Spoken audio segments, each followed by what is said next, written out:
Welcome to the Transforming Trauma podcast. Transforming Trauma is presented by the Complex Trauma Training Center. I'm your host, Emily Ruth, and I'm so glad you've joined us today. Are you a mental health professional looking to deepen your clinical expertise in healing complex trauma? We're thrilled to announce our 2025 NARM Therapist trainings designed to provide you with transformative training in the neuroaffective relational model. In 2025, we're offering 3 Level 2 NARM Therapist trainings, 2 live online cohorts, and 1 in-person training in Scottsdale, Arizona. Both the in-person Scottsdale training and the spring online cohort begin in January of 2025, and the summer online cohort begins in May of 2025. These NARM Therapist trainings consist of 4 weekend modules spread out over the year. Through this advanced clinical training, you'll learn how to confidently and compassionately heal the impact of adverse childhood experiences and CPTSD. You'll gain specialized training in a relationally focused, neurobiologically informed clinical approach that supports the resolution of attachment, developmental, relational, cultural, and intergenerational trauma. And you'll be joining a dynamic community that offers multiple learning opportunities to deepen your professional and personal growth. Enrollment is open to licensed psychotherapists, counselors, social workers, and other licensed mental health professionals, as well as graduate trainees and interns working toward licensure. Visit ComplexTraumaTrainingCenter.com to register for the 2025 NARM Therapist training that best fits your schedule. We hope you will join us to learn how NARM can transform your practice.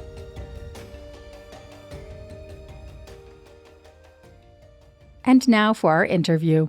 Dr. David Richo is a psychotherapist, teacher, workshop leader, and writer who works in Santa Barbara and San Francisco, California.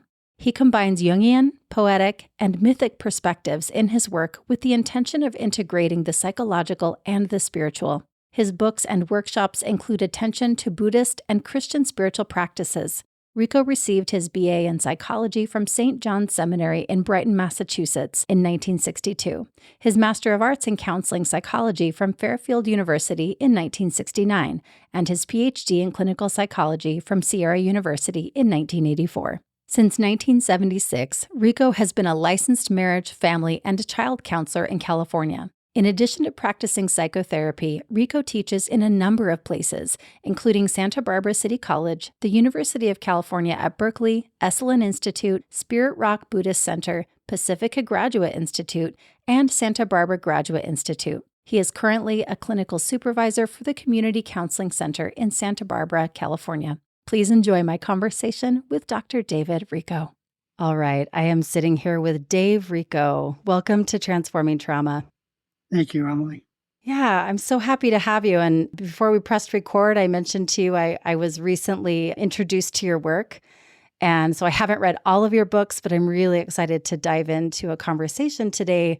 I think that there's a really beautiful intersection around the work that you're doing and then what a lot of our audience would be curious about and how that intersects with trauma work and, therapy in that direction. So I'd love to start with asking you, what would you like our listeners to get out of our interview today?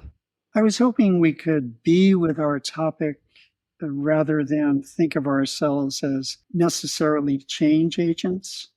Like, it isn't really about how to fix something when our topic is trauma. It always has to begin with how much of it are we willing to look at? And then how do we just stay with it as a kind of hopeful witness to our experience and, of course, the hope that healing is possible for us. It's a gentle approach to the topic. Thank you for that. I think that really is a beautiful way to start off and kind of set us up in this conversation. So I wonder if you could just share with us a little bit about how you got started in this work and what you do. I know you've written books, but there's a lot of other things that you've done too. So can you tell us a little bit about yourself? Yes, I've been a psychotherapist for over 50 years, and I have been writing for the past, let's say, 25 years. I kept coming up against the issue of trauma in working with clients. And of course, I've seen it in my own life in childhood, and I've been trying to find out more and more about it. How the body keeps score, for instance, was very helpful. and I'm still learning. And one of my books that approaches the topic of trauma is called Triggers. It has to do with how we're triggered in the course of the day by other people's behavior toward us or our own anxieties. And I saw the connection between so many of our triggers and early childhood traumas, or even recent traumas in relationships. And so that increased my interest in the topic. Because sometimes what touches off something in the present is really something about the past. Mm-hmm. And as you know, in trauma, our mind doesn't really make that distinction between past and present. Everything feels present. Feels like the danger we're experiencing is happening to us right now, even though it might really be connected to what happened to us long ago. Don't you have a book titled When the Past is Present? Yes. And so I imagine, again, I haven't had the chance to read it yet, but I imagine there's a lot in there that we could dive into. Especially in intimate relationships, the past is much more present than we imagine.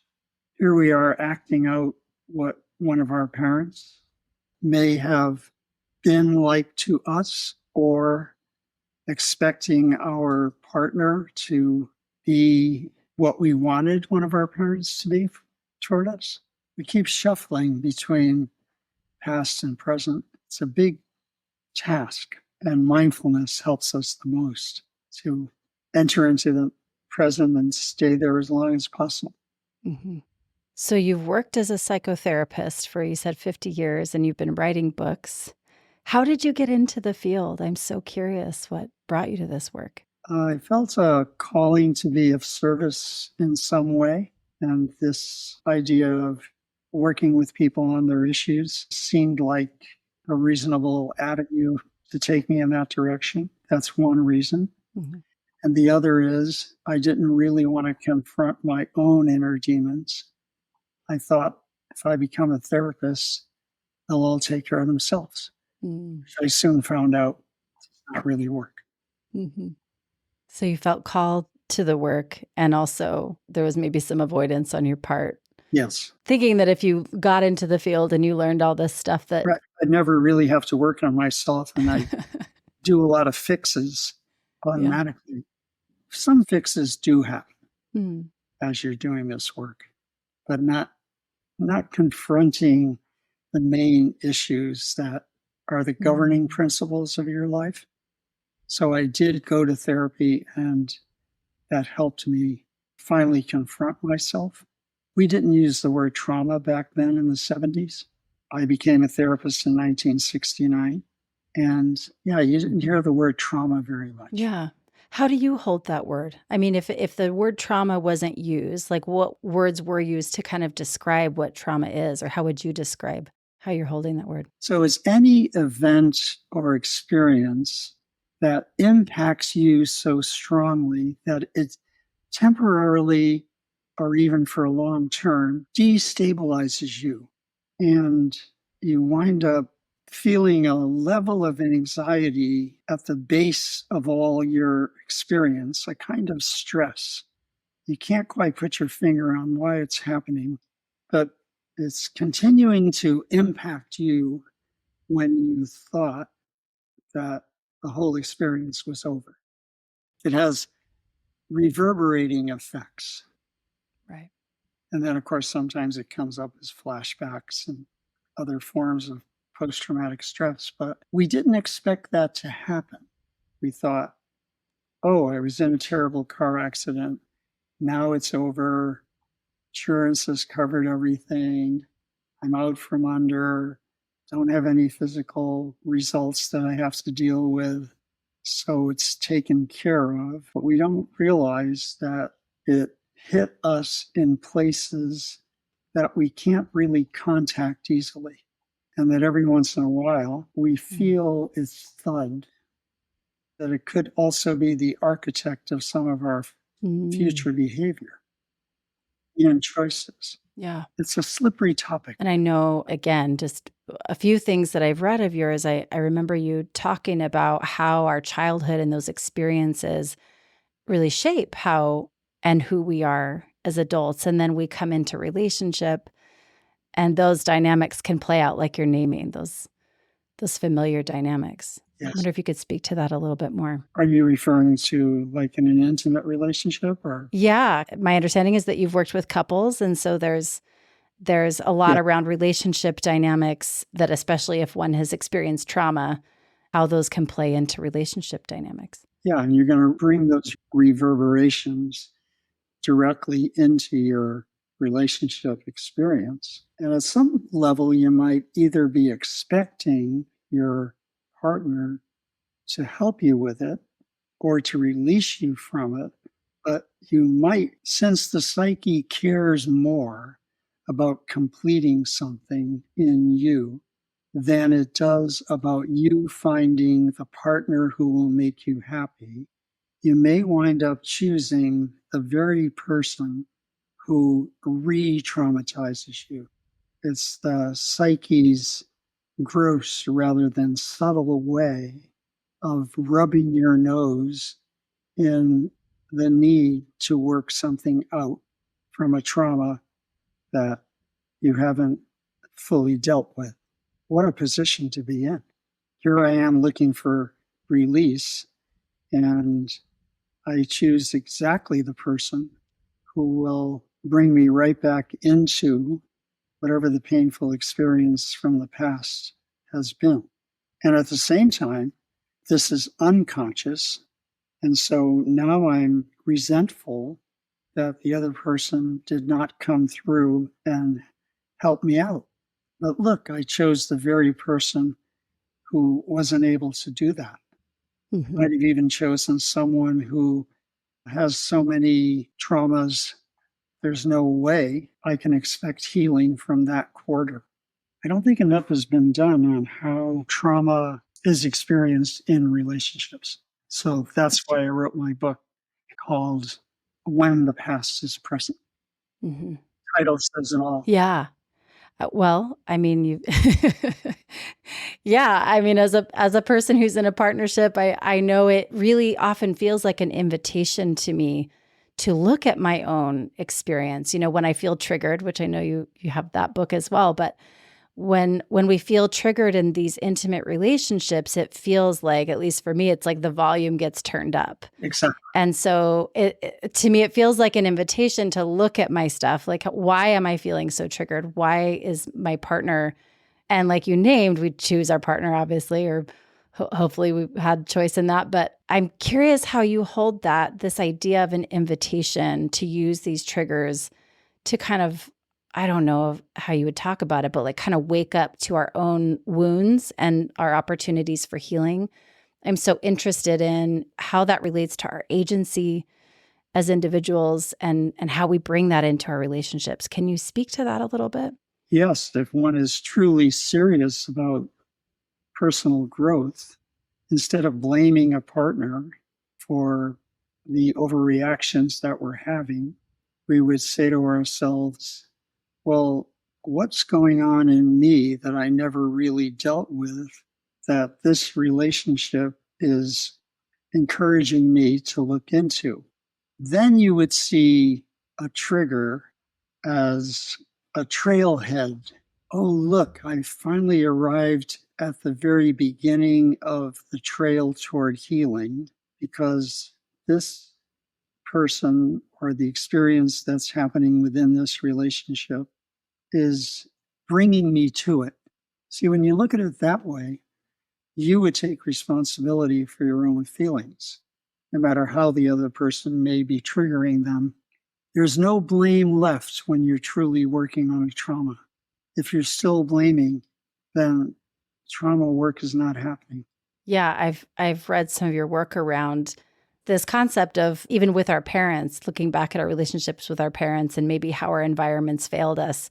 Instead of, I remember hearing you say, like instead of pointing the finger, at someone else, this idea of taking responsibility for what is ours to look at and get curious about. It would even be more than that. It would be loving them for helping us find the places where all our wounds are hidden. Oh my goodness, thank you for showing me to the trailhead. Yeah. That's, I love that visual, the trailhead of kind of, this is the start of the journey toward healing. I mean, this is my prejudice as a therapist Yeah. because I'm thinking, well, maybe one of the purposes of relationship is for us to find out where our work is, our psychological and spiritual work, and that the other person is pointing us in those directions, and we are pointing the other person in those directions. Mhm.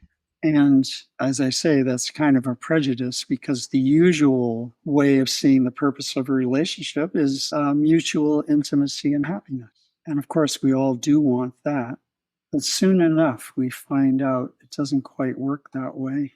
I had a quotation here by St. Augustine from his Confessions. And let me see if I can easily find it. Yeah, I'd love for you to share that with us. Let's see here. Oh, yeah, here it is. And this is from his Confessions. So now we're going back to early Christian times. But this just sounds so modern. What I needed most was to love and to be loved. I rushed headlong, therefore, into love, eager to be caught. Happily, I wrapped those painful bonds around me, and sure enough, I wound up being lashed with the red hot pokers of jealousy, suspicion, fear, bursts of anger, and quarrels. It's like it automatically happened. He describes himself as kind of a messed up person in this early part of his life. And, I'm craving to have someone love me and have someone to love.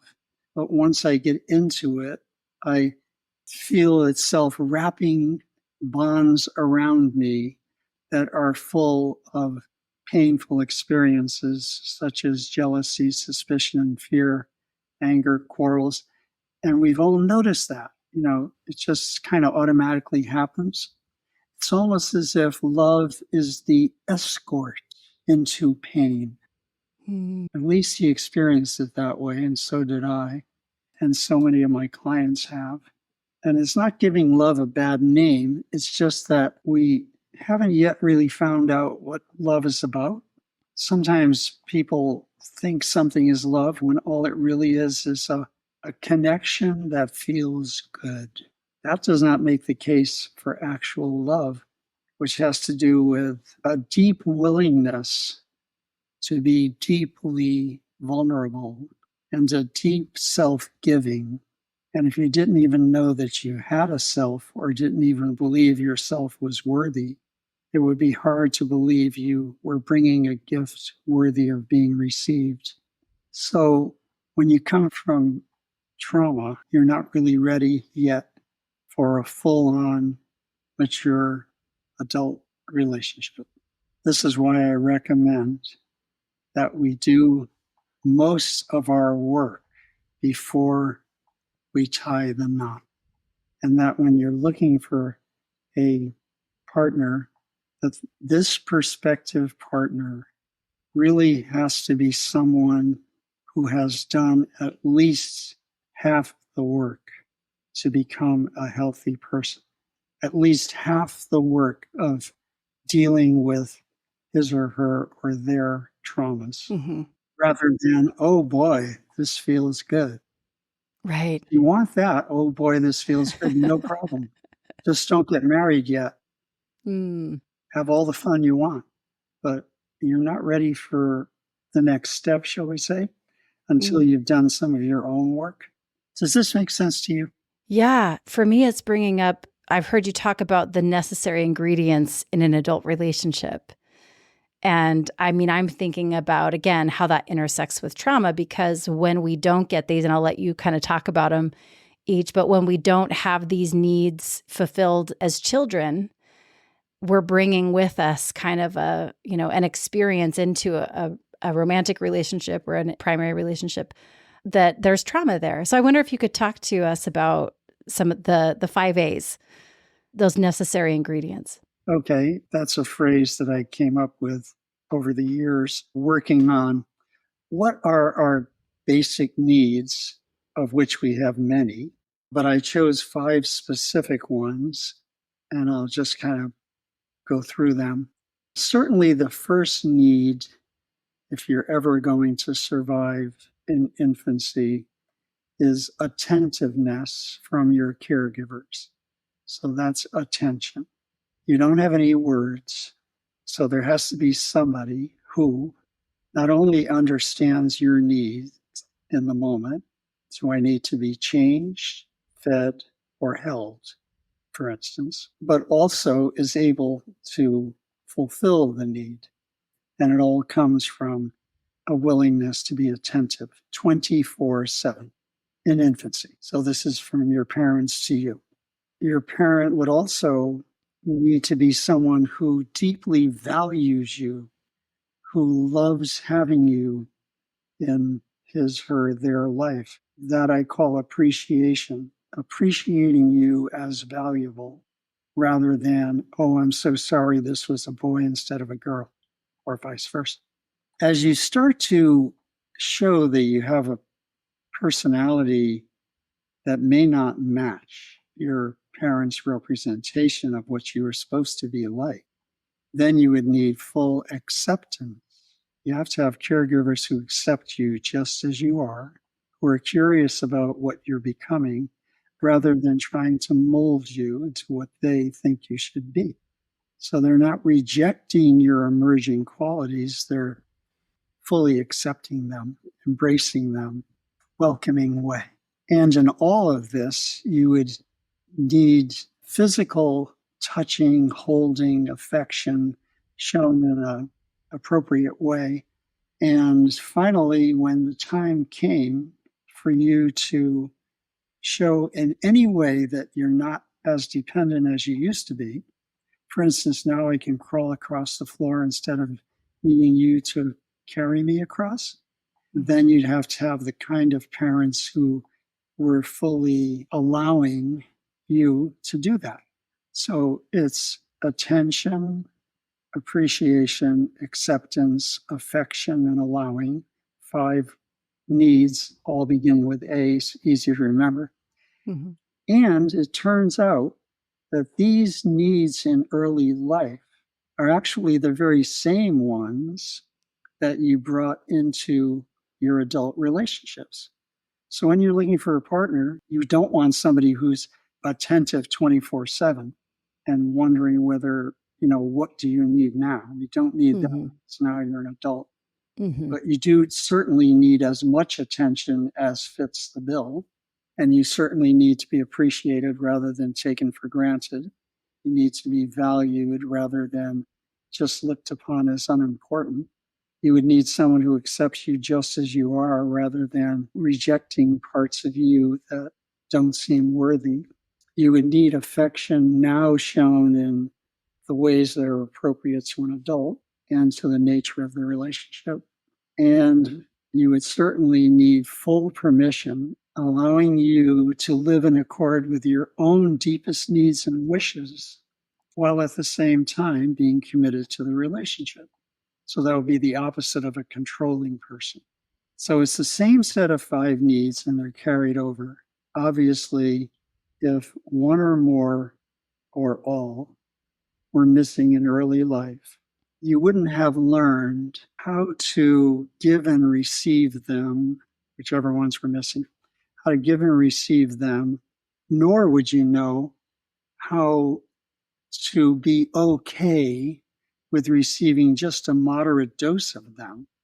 You would be craving like a bottomless pit to get more and more attention because that's what you missed out on.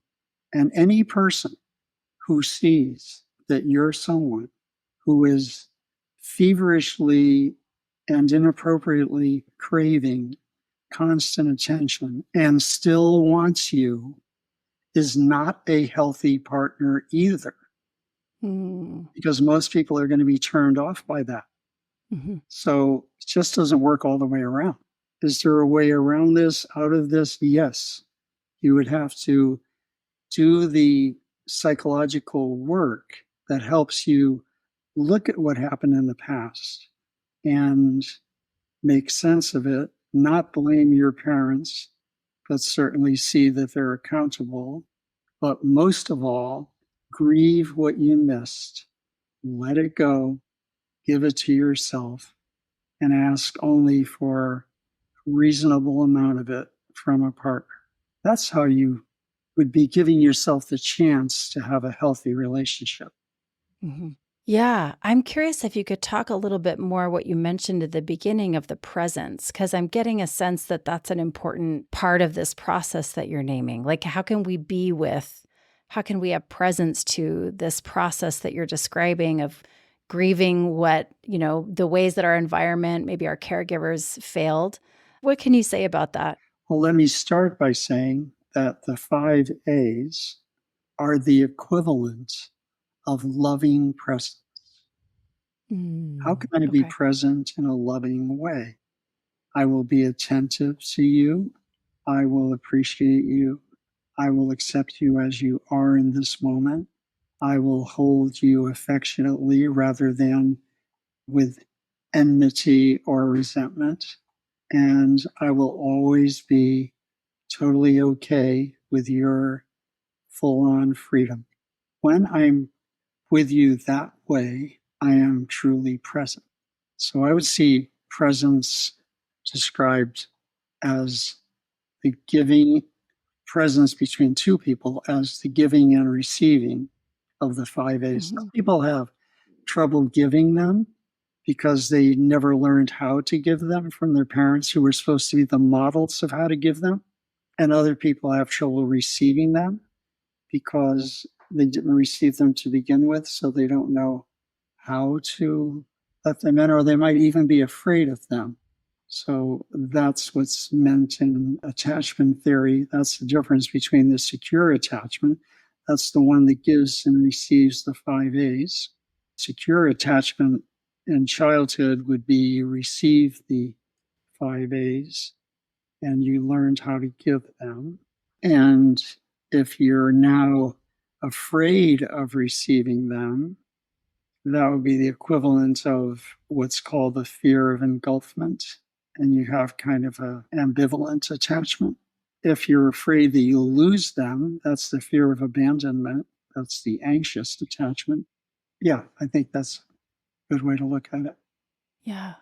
Yeah, and as you were talking, I was just thinking about, in my work with clients and in my own personal work, like those times that I've struggled to kind of give presence. Well, I'll speak about my own experience, in my own work. There have been times that I've struggled to be with, the material that's coming up, the emotions that are coming up. And I know that you named that's that. How did you talk about it? Like when we have a difficulty receiving the attention or, yeah, the acceptance. I think there's a piece around self-acceptance that when someone really struggles to be with or accept parts of ourselves, at least again, speaking from my own experience, is kind of wanting to cut out maybe parts of myself or parts of my experience that were so abhorrent to me, or, that's a really Yeah. strong word, but like parts of myself that felt ugly or parts of myself that I didn't want to be a part of myself. And I'm just thinking about working with clients that have complex trauma. And you named, in your work as a psychotherapist for 50 years, that you've worked with a lot of clients who have experienced trauma. And I'm curious, how you bring these 5 A's into the work that you're doing. Well, I just simply try to show them to the client, as a model. And I certainly inquire, tell me how your parents showed you attention. How did your father show you attention? How did your mother show you attention? Or two mothers, two fathers, or one mother, one father, so forth. And you find out a lot.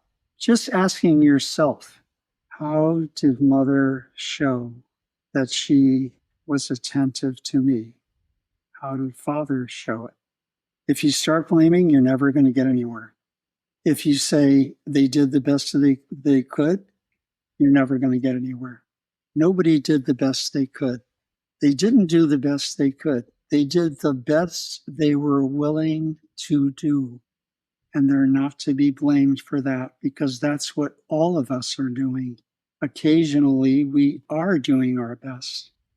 For instance, in this moment, I feel like I'm doing my best to respond to your questions. I think you're doing your best to ask the questions that are important. So this is an example of doing our best. But the minute I get up and go have a candy bar, I am not doing my best. Mm. Follow what I mean? Yeah. It's a real person who does his best all day long. Yeah. Yeah, I'm appreciating. I mean, I think I hear you differentiating. There's a piece in there around capacity too. Like sometimes we don't have capacity. We're not able to do, what another person's capacity might be. So even if it's my best, it may not be the same as this person's best over here. Exactly. And so I appreciate you naming that. And yet this piece around, in NARM, we talk about like adult consciousness, like taking responsibility for, what we can do or our agency or how we can deal with it now as an adult. As a child, maybe our needs weren't met, but how do we approach it now as an adult? Like that's where our agency comes in. And I really appreciate you kind of differentiating. Maybe as children, our needs weren't met, but now in our work as an adult, what can we look at? What's my part? How can I move forward maybe in a different way? And how can I give myself those 5 A's? That would be the equivalent of self-parenting. Yeah. In a healthy way. And that is, if you stop to think of it, growth is assuming one by one the responsibilities of self-care. I'll give a simple example. Until gradually you really are taking care of yourself. So at first, your parents tied your shoes over and over and over. And then when it looked like you were ready to learn how to tie, they taught you how to tie. At first, you didn't get it right. Then you did get it right, and you've been getting it right for the rest of your life. You assumed the task of tying your shoes. And then there are a million other tasks, like how to eat with a fork, that you also learned. And that's the equivalent of growing up. So if you're looking for a partner who's going to do something for you that you were supposed to learn to do for yourself, you're trying to establish a parent-child relationship, not a adult-to-adult bond. Yeah, that kind of is just helping me think about, in a partnership, it's an invitation to that adult consciousness or this way of being where we can meet our own needs or many of our own needs.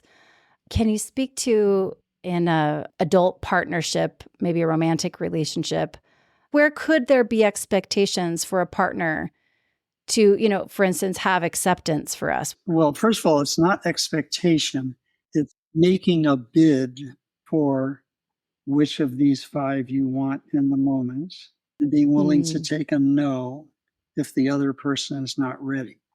Secondly, it goes with commitment. A person who signs on for a relationship with you is basically saying, most of the time, in a good enough way, I will be available to show you these 5 A's of love. Most of the time, in a good enough way. If you want more than that, you're in the wrong ballpark, because that's not the ballpark in which humans step up to the plate. So you're always, what I said before, the healthy person looks for the moderate fulfillment of needs, except every once in a while you get like the full extravagant version. That's fine, no problem. Anything works on a weekend. But generally, if what you're looking for is most of the time in a good enough way, that's the equivalent of a truly healthy commitment. And if the other person says, yes, I can do this, and has shown you that he or she or they can, then you got the chance that it can work. And vice versa, of course, that you would also be able to step up to the bat with those same 5 A's, and that the other person is okay, that it's going to come through in a good enough way most of the time. Okay. I appreciate you exploring that. Again, I'm holding this kind of in the context of relational trauma. And when someone has experienced relational trauma early in life and they didn't have those needs met from caregivers, then moving into a relationship. And I also appreciate that you named we hopefully will have done at least half of our work, or so, a good chunk of this work prior to being in a committed relationship, or at least marriage. So yeah, thank you for exploring that. I'm just holding the importance of that. I'm curious if someone's listening and they're thinking to themselves, well, I'm in a committed, maybe a marriage or a committed relationship, and we're just now starting our work. And we both have this relational trauma, or one of us has all this relational trauma from childhood. What would you recommend? How does one start, into that? You mean start into doing the work? Yeah. You can tell a lot about where your work is by how much you crave something. So if you notice that you mostly crave attention and affection, it could be that that traces back that those two were missing in childhood. Mm-hmm. And so what you want so much of that you can never be satisfied with, no matter how much you get, that's what gives you the clue as to what to work on. So just using that as a start would, I think, be a good first step into how do I know what I have to work on. Yeah. By the way, we mentioned my book, which is called When the Past is Present, and that certainly is the appropriate book for this overall topic. But the main book in which I talk about these 5 A's and relationship issues in general is called How to Be an Adult in Relationships.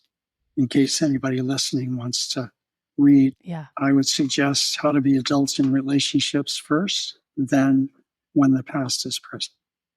Great. Thank you. I work with couples, and I'm finding more and more that, and I don't know how it was, 50 years ago when you first started doing this work, but it feels like couples, individuals are maybe a little bit more savvy to the idea that there's trauma, that word may even be used, but at the very least recognizing some of my needs were not able to be met by caregivers or weren't met by caregivers. And oftentimes, I can't remember the exact statistic, but couples often wait 6 years beyond when the problems really start arising. And so that's been interesting to be holding in my work with couples, inviting this adult consciousness, this way of being in adult relationships that you've been talking about. But when when they're just starting to do their work and they're already married or they're already in a committed relationship, and it can feel, some clients will describe feeling kind of hopeless, like it's too late. I've waited too long. Our relationship is beyond repair. And so I appreciate you kind of naming, okay, well, there is sort of a step one. This is where we might start to get curious about what your past experience was and how you're bringing that past into the present. And it's never too late. I appreciate you saying that too. And also, I do want to say that trauma also happens through neglect of our receiving the 5 A's, especially since we were biologically geared as part of our gene pool, as part of being a mammal. The very word means nurture. MAMMA means breast, like mammogram.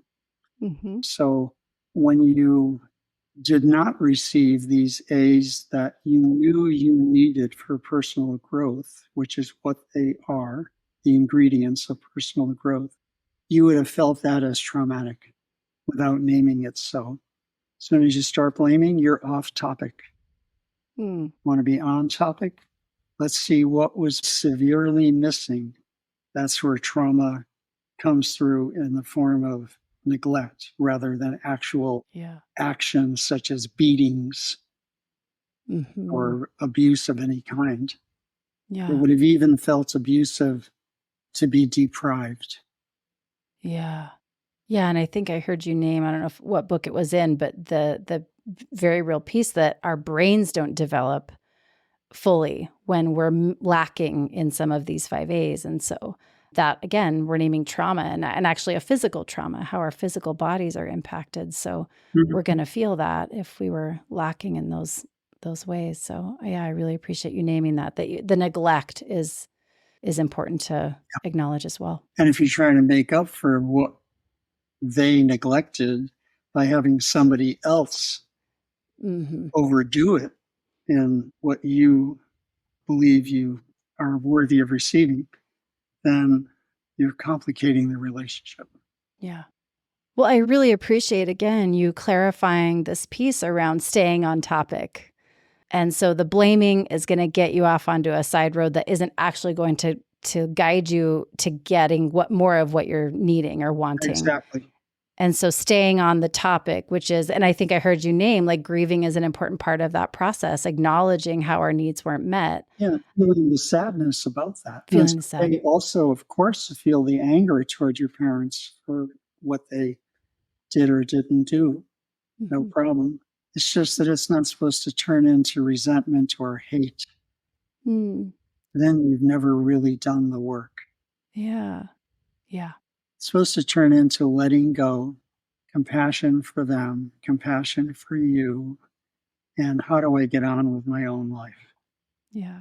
Dave, I really appreciate what you've brought today, and I could talk to you for a lot longer because there's a whole, part around. I know that you've brought meditation and kind of a transpersonal way of holding this work as well, and there's so much richness in your work there. So maybe we can have you back sometime because I'd love to dive even further into that work. But I wondered, as we close, I wonder if you have any experiences with clients or maybe even a personal experience that you could share around this work and how it's impacted you. I don't have a specific one that comes to mind, but I do want to say whatever I know and I'm able to share, I feel has come to me as a grace from the Holy Spirit of the universe.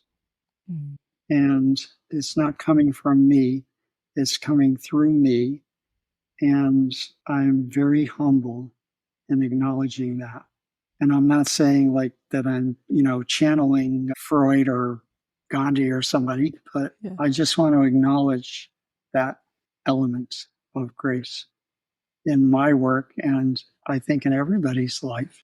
Thank you. Thank you for sharing that. That's one thing I've appreciated in the work of yours that I've picked up on, that you really honor wisdom from wherever it's coming, from all kinds of different cultures and faith traditions. And I really appreciate that about you. So thank you for bringing that today. I know our listeners will really benefit. Well, thank you so much for your wonderful questions and presence. Thank you. I appreciate that. Can you share your website and any other ways that folks can get a hold of your work? Okay, so it's davericho.com, davericho.com.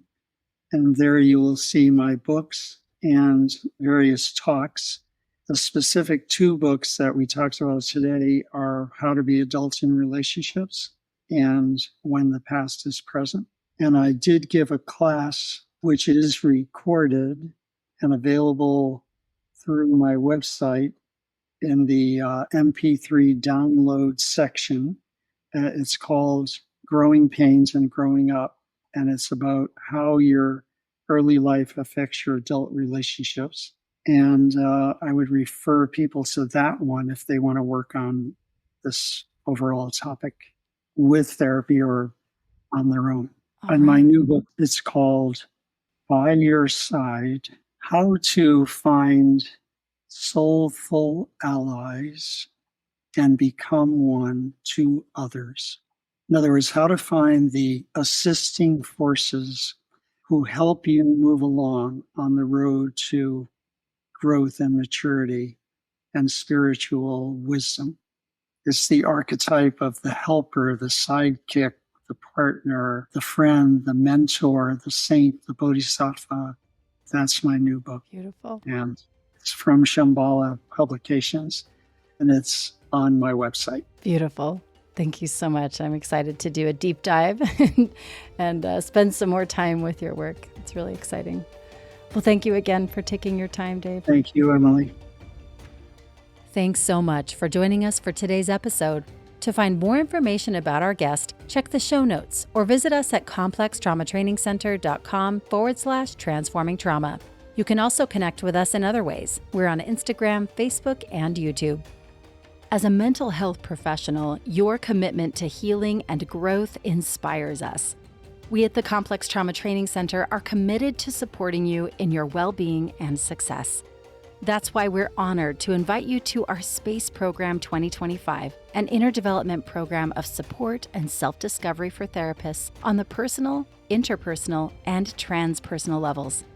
Running over 6 online sessions in 2025, this interactive experiential learning program is designed to support self-care and self-discovery for therapists, exploring internally, relationally, and transpersonally. CTTC faculty will welcome you into a professional community of therapists that are seeking to create greater effectiveness and resilience in our professional lives. As CTTC faculty Brad Kammer says, the intent is that this program will help us not only become more effective therapists, but also love our work more. Please visit complextraumatrainingcenter.com and secure your spot in the 2025 SPACE program. Thanks to Andrea Klunder and the Creative Imposter Studios for producing and editing, to Elisa Sponseller for our album art, and to Brad Kammer for the creation of this podcast. We look forward to building community and connection with you and changing the world by transforming trauma.